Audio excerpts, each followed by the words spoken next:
New Earth Lawyer podcast, where we showcase lawyers who are changing the practice of law to change the world. I'm speaking to you from Melbourne, Australia, which is Bunurong country, and I wish to pay my respects to their elders, past, present, and emerging. Today, I have the pleasure of speaking to Blanca Leon from the UK. Blanca is a lawyer. She offers legal consulting support on commercial matters and solutions. She combines purpose and values with plain language drafting and visual design to create clear, collaborative, and human-centric legal documents. In January 2021, after nearly 10 years, she left a corporate in-house role to explore a holistic approach to practicing law, bringing into harmony her values, favored ways of working, creativity, curiosity, and compassion to support inspiring, purpose-driven entrepreneurs and small businesses.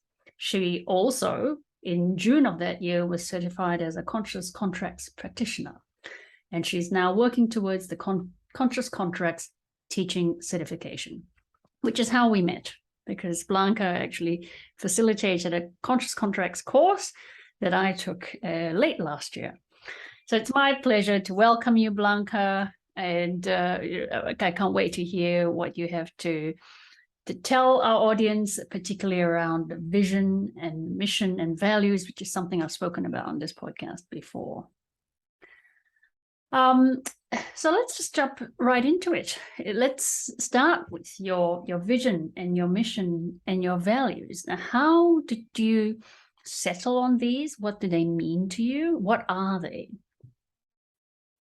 So thank you, first of all. It's really nice to be here and connecting with you. How did they? Well, they're still evolving. It's really interesting because, as you know from involvement with the conscious contracts model, it's a real invitation to practice what you preach. So before you're learning something, a tool, a model that you share and support clients with, you're being asked to do the work yourself, to really embody it yourself. And that was really important for me when I left the corporate job in January of last year, because I had given myself 6 months to just follow my curiosity. I wasn't even sure if I was going to practice law again.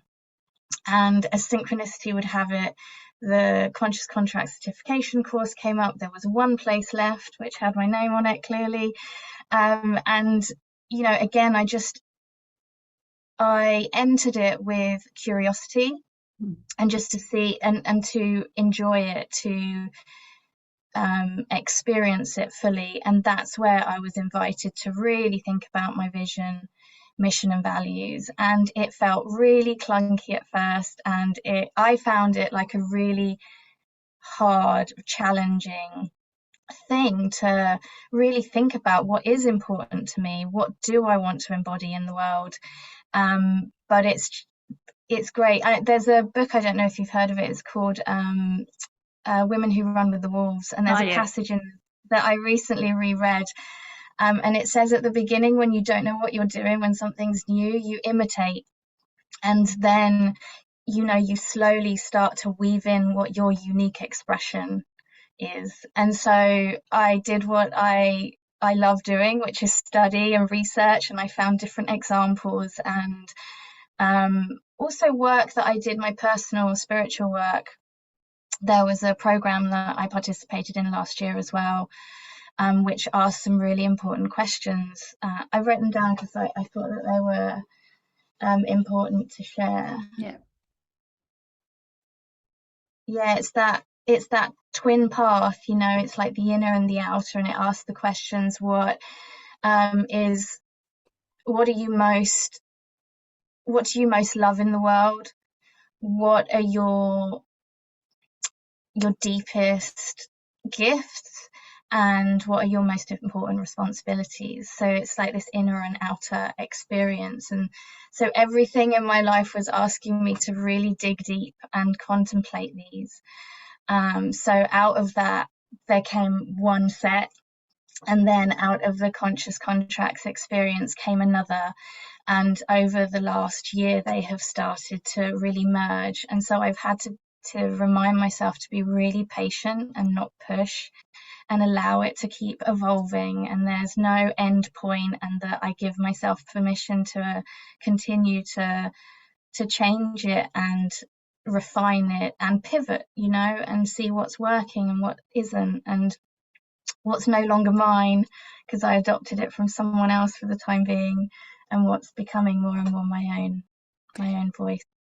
So this is really interesting because it gets into the process, and I would love to get into the process because I've tried to explain the process to people before around establishing your values and then establishing your vision and the mission that goes towards trying to achieve the vision.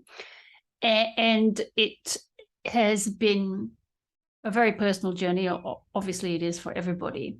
But it has become such a part of myself, the values work, especially when I established what my values were, that I do sometimes find it hard to explain how I established them and how I weave them into my vision. So let's start there with the values. Was it difficult for you to say, yes, this is important to me, or no, that's not important to me? For me, that was one of the easiest things. It was actually moving on to vision and mission that was a little bit more difficult. Yeah, I think that there are tools to really support you in that. There's some free tools that I share with friends, with clients, where you take 5 minutes and you go down a list of values. And, again, I've realized that everything that happened before now has prepared me for this moment. So the personal work that I've done, we start to get out of our heads and a bit more into our bodies. I experience more in my body, and that gives me an idea of whether something is resonating with me or not. And so it was really helpful to have those tools, plus what I've come to experience myself as my intuition, my gut feeling, my inner wisdom, whatever you want to call it, that voice, I feel it in different parts of my body. And so if it's fear, anxiety, I feel it in my solar plexus and my belly. If it's something that inspires me, it comes straight out of my heart. And so those tools really help to identify them almost intellectually, but then I ask myself the question and feel where they are in my body. And so I started to be able to narrow them down a bit, and then inquire again. It's an iterative process, as I alluded to before. So I can ask myself again, how is this showing up in my life? Is it relevant in the work I do with clients, as well as my life, the person who I am on a day-to-day basis? Because I want I'm striving for integration.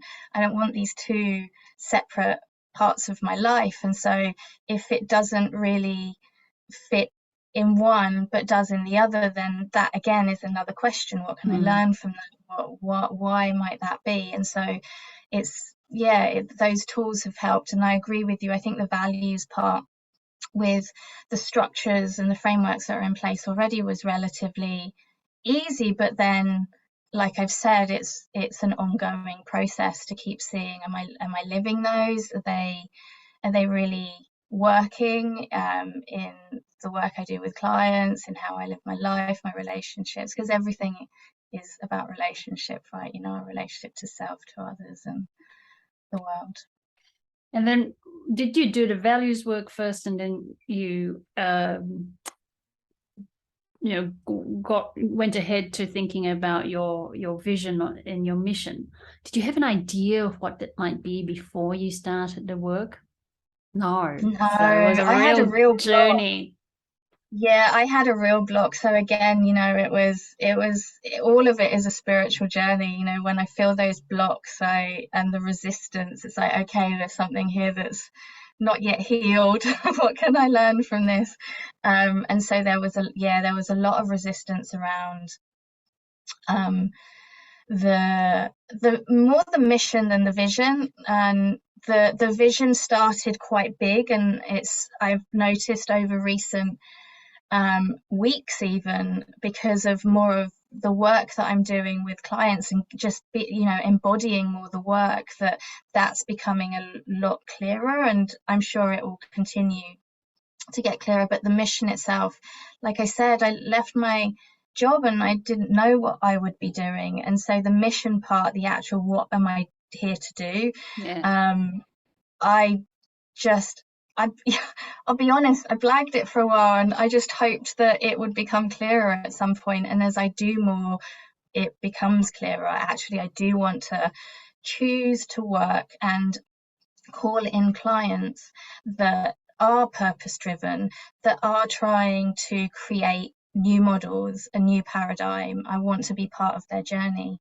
and so that's becoming clearer. But like I've said, thread through this always is patience and just trusting that it will evolve as I do more of the work. Well, that makes sense, really, the way you're explaining it. It's that you knew that you wanted to work in a space that was more compassionate, more courageous, that had to do with purpose. And now that you've actually started your practice, you're seeing the people that you're attracting to you or who are attracted to you, you're seeing them show up, and they are showing up with a particular kind of purpose and with a particular kind of work. And so you refine and you refine and you refine. And right now, so where would you say you find yourself with the work that you are doing? It's with these entrepreneurs, is it? Yeah, it seems to be entrepreneurs and small businesses at the moment. I mean, that's at the other end of the big corporate clients, experience that I had in-house. And I'll be honest, maybe at the moment that feels safer, but the truth is that challenges me just as much.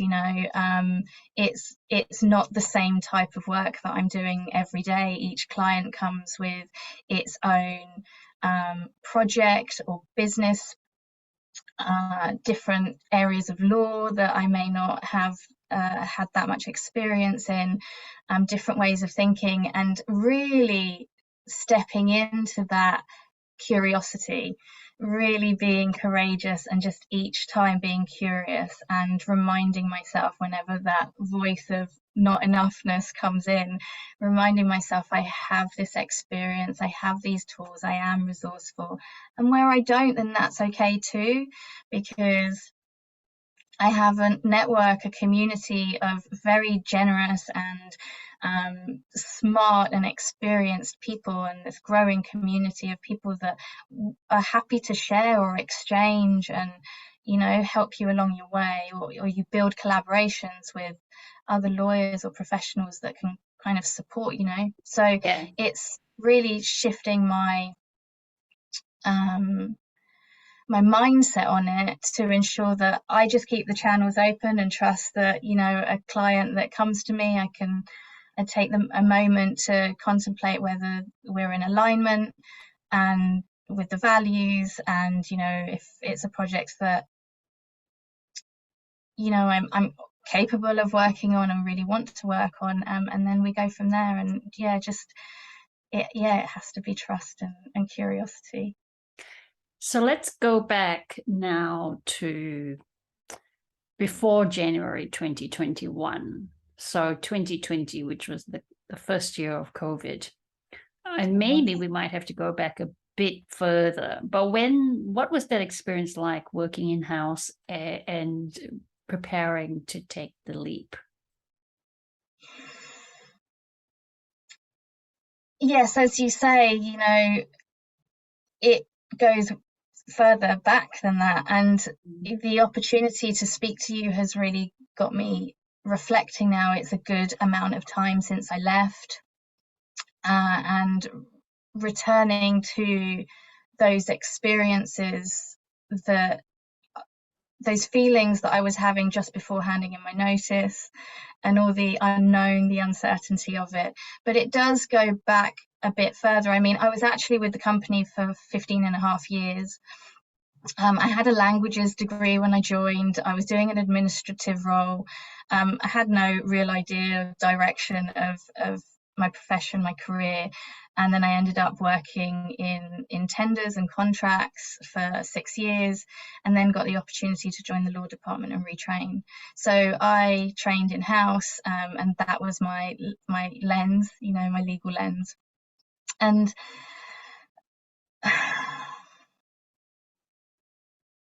it was a great experience. I realized that, you know, synchronicity, it dropped in at the right time. It wasn't something I chose necessarily, you know, actively chose. I follow people. I really liked the collaborative relationship I had with the local lawyer. And then he was hiring, so I was curious, and he was really honest with me and said, we'll support you through the training, but law is like Marmite. You either love it or you hate it, so why don't you give it a go? For those who don't know, Marmite is like a yeasty, quite very strong tasting spread. I think we have right. Vegemite here. It's the same. Yeah. Vegemite, exactly. And so he gave me that, you know, that permission to give it a go. And, you know, I was thrown in at the deep end. Whilst it was a paralegal role, I was actually doing pretty much a junior lawyer role and studying at the same time, and working with clients I've built up a relationship with over the past 6 years. So it was a really unique experience. But starting to study law really gave me a different perspective of the world.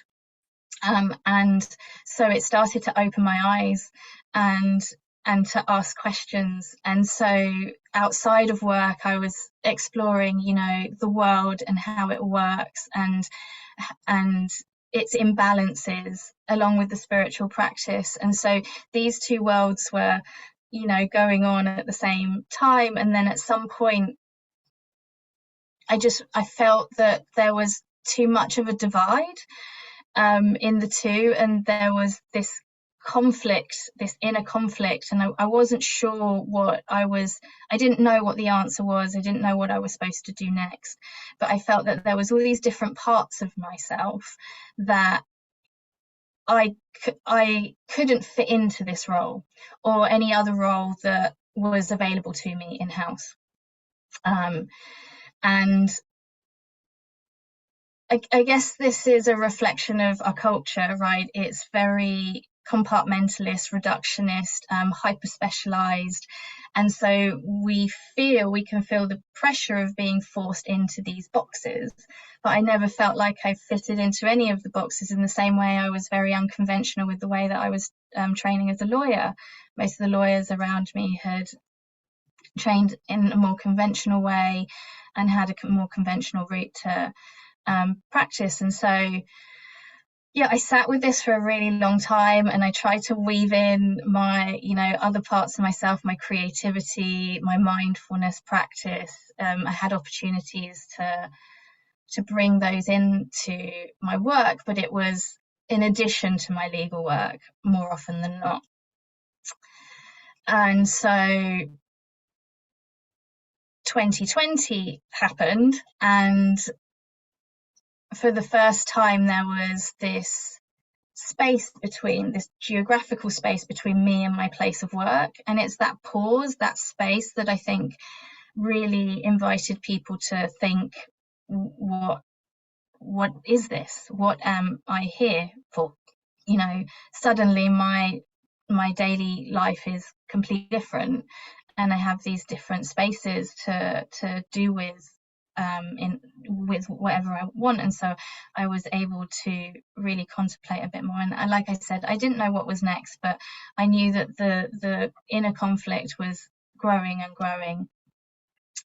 And so on the 7th of October, I always remember the date, 2021, I handed in my notice. And like I said, I'd given myself 6 months. I was really fortunate enough to be financially comfortable enough to save enough money and say to myself, for those 6 months, just follow my curiosity and see what happens. So that's how it happened.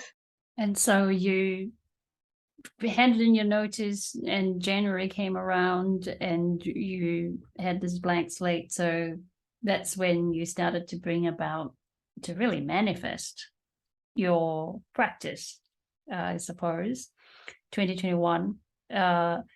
And the conscious contracts course came along. You did your work around values and vision and mission. And where would you find yourself now in terms of your practice? Would you say that it's what you had thought it would be, or you had mentioned it's still evolving? Do you feel like your curiosity has led you down the right path, essentially? Well, it feels good in my body more often than not, and so that's a good sign that I am on the right path. I think what it's important to say is that I was very conscious before I left the role that those things that cause me discomfort in that role or in that system, I don't think it's the role itself or the company itself or the industry. It really is the systemic thing, this on this treadmill, and anxiety, and my relationship with work and overworking and pushing myself too hard. There's so many aspects that I invited myself to contemplate before leaving in order to not carry them with me to the next thing.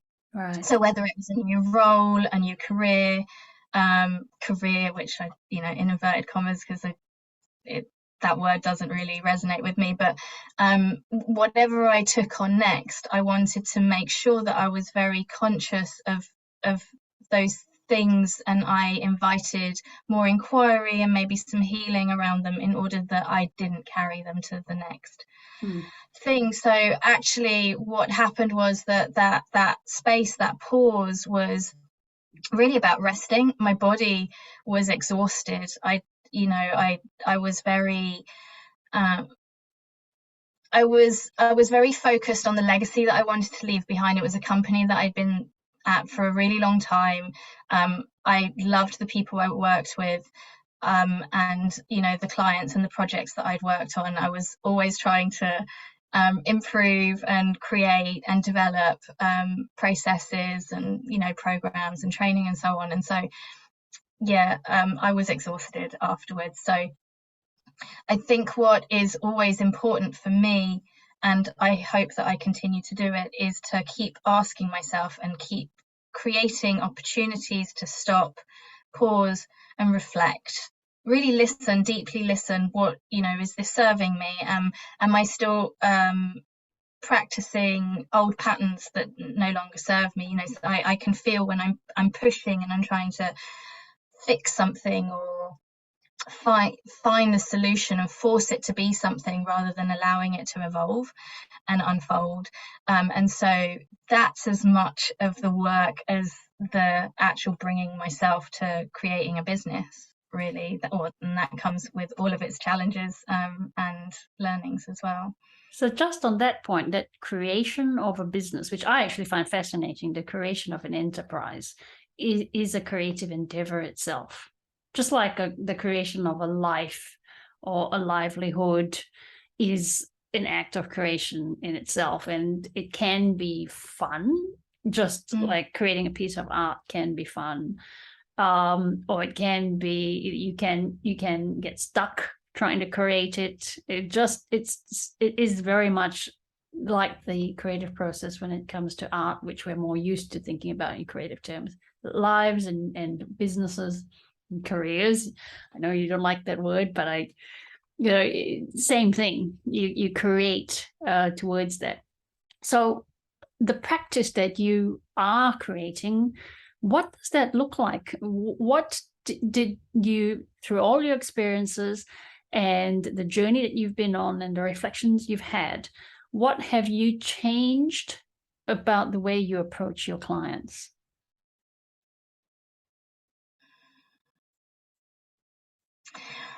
Well, as I was reflecting before we talked today, I realized that actually I was already practicing some of what I do now. You know, I haven't become this whole other new person, even though it can feel like it because I'm constantly on the edge of my comfort zone.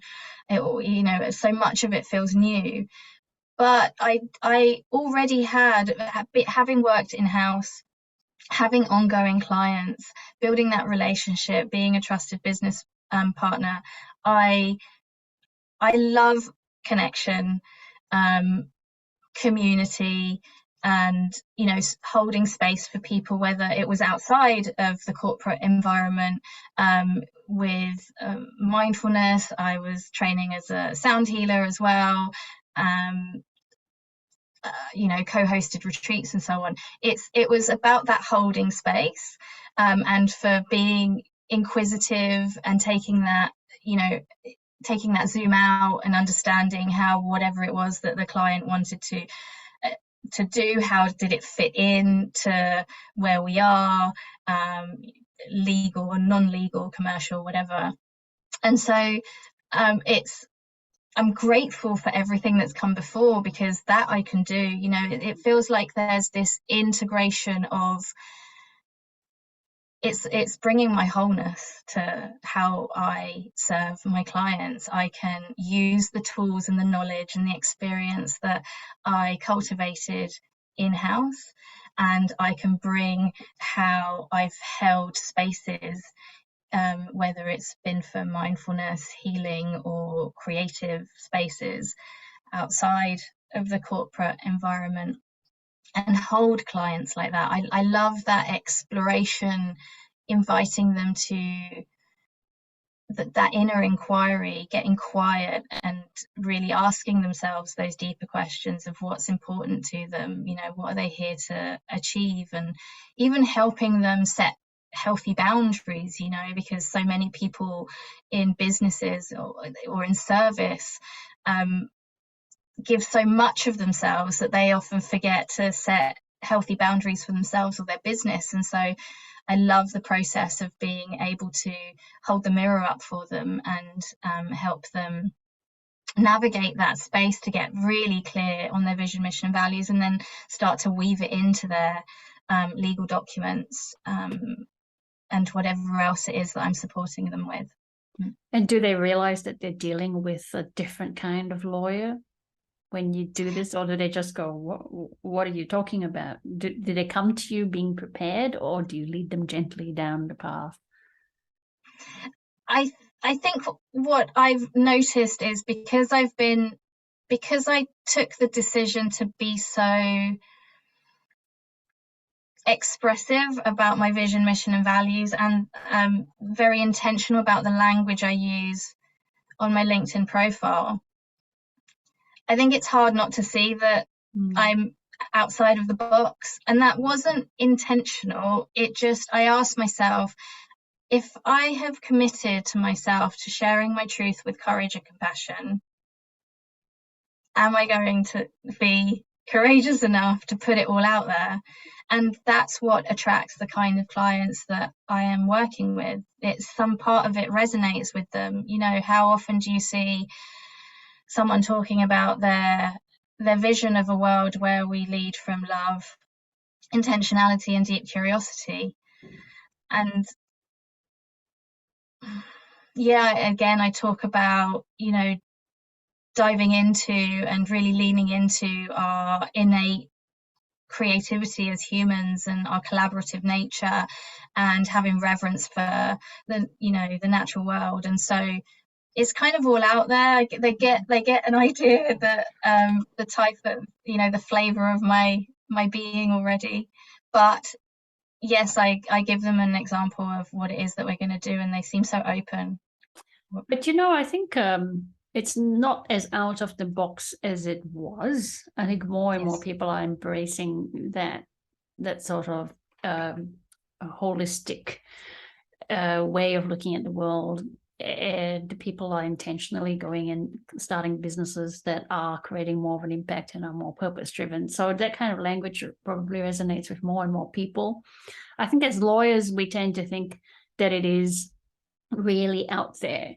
But when you get into the world which is less corporate-y, less big end corporate and into more of the smaller businesses and the entrepreneurial businesses, I think you find a lot of people are moving towards that space or in that space already. And so it's actually, I found that I was educating or being educated into the changes that are actually already happening out there. In my old world, it was just like, whoa, this is so unconventional. But in the new world that I inhabit, which is quite a lot like yours, it's not that weird. It's not that weird. You're absolutely right. And I suppose for me, perhaps the comfort or the pull towards being that explicit comes from the fact that I had a life before becoming a lawyer. I had work experience in the world before retraining, and so a former coach of mine always said, maybe you're that person that straddles, you're the bridge, that has a foot in each camp on either side of the old and the new paradigm, and you translate things in a way that helps people kind of understand and feel safe to try. You bring up a really important point, and that is that purpose work helps us unearth the gifts that we can bring. So the experiences that you've had that are unique to you, the qualities that you have that you were born with or that you've spent time nurturing, suddenly as you're doing purpose work, all pieces start to fit together. And then I figured out why I had trained as a corporate lawyer. I figured out why I had certain interests and so on and so forth. And I think it's very much the same with you when you say that from what you've told me, not only did you have that previous life before you were a lawyer in the professional world, but you also allowed curiosity to lead you, or you allowed yourself to follow your curiosity. And that's just part of who you are. And now you bring that to your work. It's actually quite beautiful. All the pieces come together, and it helps helps me anyway, feel whole. Absolutely. It is very powerful for others to hold a safe space for you to really explore what your gifts are. Again, I found that incredibly difficult, and yet I'm really fortunate to have people and resources that have had me asking that question in different forms for many years, for many, many years. But it's incredibly powerful, and following your curiosity, or, as Joseph Campbell said, follow your joy.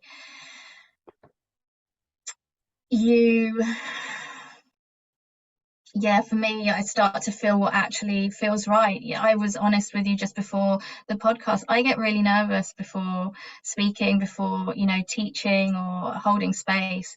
And yet there's something pulling me towards it, because I know that my true joy comes from learning, integrating and sharing. And, that sharing piece might be teaching, for example. Like you said, we met on the Conscious Contracts Introduction course at the end of last year, which Chuck and Kim hosted. I'm creating a course with Rhiannon Thomas that will come out in October.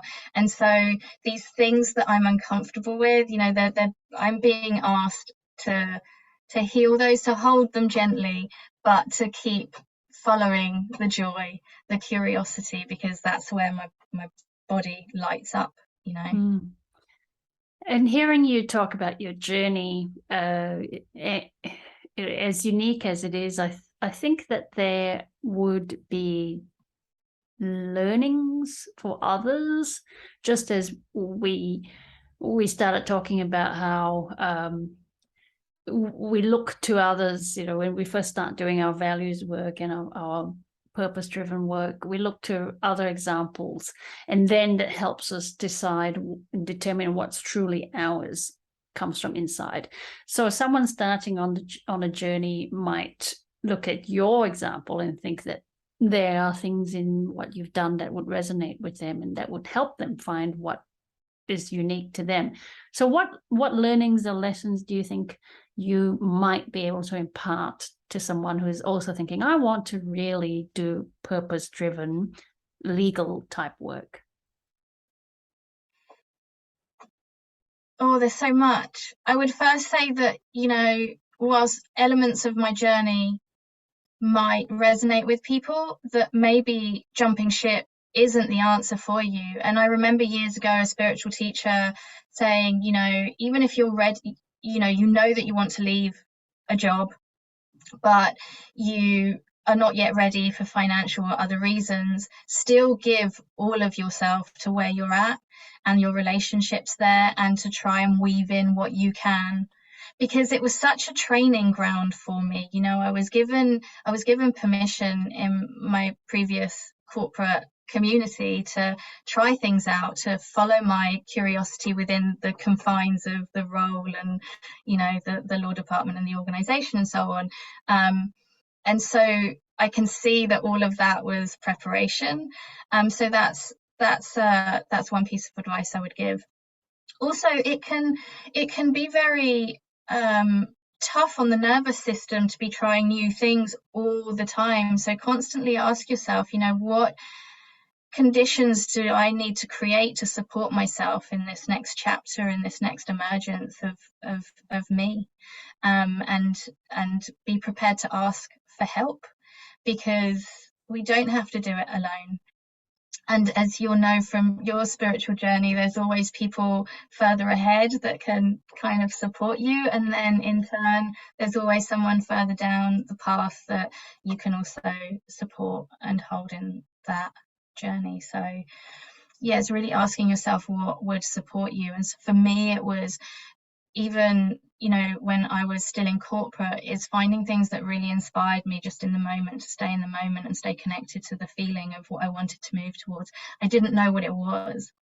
There were lines from poems, for example, that I would save on my phone and have it pop up every morning, so I would see it every morning. There's these 3 lines from a poem that Mac McCartney wrote, which is, we are not born to avoid dying by lying low and playing safe.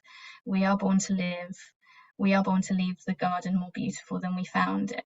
And so whilst I felt like I was in this dark space where I didn't know what I was supposed to do, I was tapping into how I wanted to feel. And that starts to create that resonance and invites in opportunities, I think, and different ways of seeing them. So just with that dark space, there's one word we haven't really touched on, but I got asked about a fair bit when I decided that I wanted to finish my time at a large partnership and dealing with very large corporates. I got asked about fear. Aren't you afraid? What would your response be towards that sort of question? Weren't you afraid? Yes, there's always fear.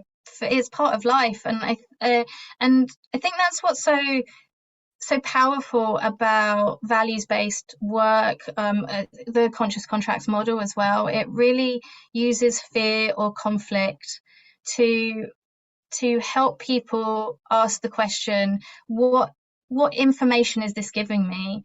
What needs of mine are not being met? And so that's yes. The short answer is yes. I continuously do experience fear, and that's part of there's information in that. There's inquiry that we can have, and especially, like I said, if you're constantly on the edge of your comfort zone, old stuff's going to come up, limiting beliefs and so on. And my yoga and meditation teacher this week introduced me, which you might know of already, the acronym in mindfulness, RAIN: recognition, acceptance, inquiry, and non-attachment.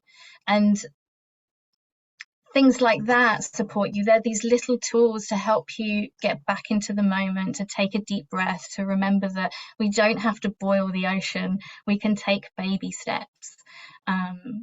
Some people thrive on taking massive leaps, and that might seem like I've done that, but believe me, there was loads of tiny steps that move towards making any decision. And that's how I support myself in those moments of fear. But it is absolutely part of the journey. Well, that makes sense reading your values when you say that one of your values is about leaning into uncertainty with curiosity, creativity, and courage, and trusting the process. So you work with fear and you get the most out of it. That makes absolute sense. Yeah, absolutely. Blanca, I really want to thank you for sharing your journey with us. It's been very inspiring. It also has really shone a light on the process that goes into changing oneself, and aligning oneself with one's values and working towards vision and mission. So thank you so much for your time. Thank you so much. I've really enjoyed it.